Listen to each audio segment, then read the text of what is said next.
اجازتی در روسیه زندگی کردن نمیدهند. تقریبا 10 روز بود که در کانال ویدیو پرداخته بودیم. سلام تماشابینان برنامه‌های سوربون سفارов. امیدوار هستم که یکی شما تنصیحات و خانواده هستین.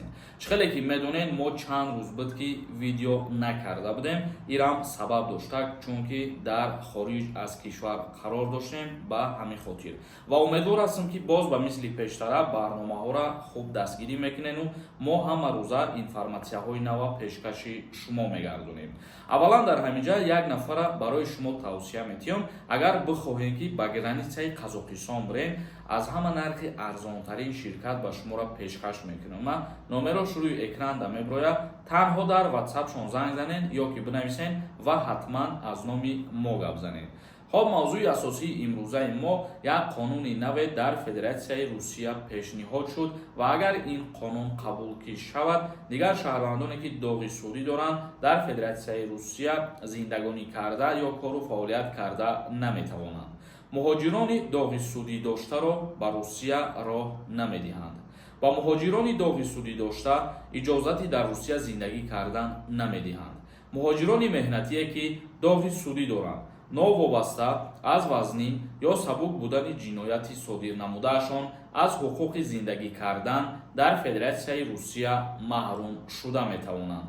یک گروه دپوتات ها به دومای دولتی روسیه لایحه نوی قانون را پیشنهاد نمودند که دادن اجازتنامه زیست در قلمرو روسیه РВП را به شهروندان خارجی که جنایت صادر نمودند منع کرده می شود. پیشتر به نظر بگیریم اگر قانون هایی که در فدراسیای روسیه عمل میکردند اگر شهروند خارجی جنایتی وزنین صادر میکرد بعدا از این حقوق ها محروم میشد. ولی عین حال گفته می شود که اگر این قانون نو قبول شود ناوابسته از جنایت یعنی جنایتی خرد می باشد یا که جنایتی وزنین می باشد الکی از حقی در فدراسیای روسیه زندگی کردن و کار و فعالیت کردن محروم کرده می شود. و در اینجا یک چیزی دیگر هم گفته گذاشتن ممکن است که ناوابسته از اویه که اگر در فدراسیای روسیه قرار نداشتگی باشینم در دیگر دولت ها یگان جنایت صادر کردگی باشینم اگر در فدراسیای روسیه دیگر حق و حقوق نداره که زیست بکنین یا که کار و فعالیت بکنین. یعنی که در فدراسیای روسیه اگر صادر بکنین یا که بیرون از فدراسیای روسیه هر دوش یک خیل می باشد و هر دوش اجازه داده نمی شود دیگر. خب تماشابینان عزیز و گرامی قدر اکنون کامنتری های شما را میخونیم با دقت تماشا کنین تا به سوال های خودتان جواب بگیرین. اگر یگان نفر شما بخواهید که دیستانسیونی درس ها بخواهید و صاحب استودنتسکی بلیت بشین در فدراسیای روسیه رقمشون روی اکران دا میبراید در واتساپش بنویسونین در طرز حجت گذاری ها را در فدراسیای روسیه راهی آسانش به شما پیشکش میگردونم. یک نفر نویسنده السلام علیکم اکای سوربون میگفتین در روسیه میگن قانون نو 28 شده برای مهاجران همین گپ یگان اساس دارد یا اینکه نه؟ یعنی پیشنهادها هسته ولی عین حال همه چیزی گفتگی شما قبول شدگی نیست. تا امروز مثال 2 تا یا که 3 تاش قبول شدگی باشه. هر چیزی که به امضا رسیده است و تغییرات نوگانی های کشیده است ما پیشکش گردانیده هستیم.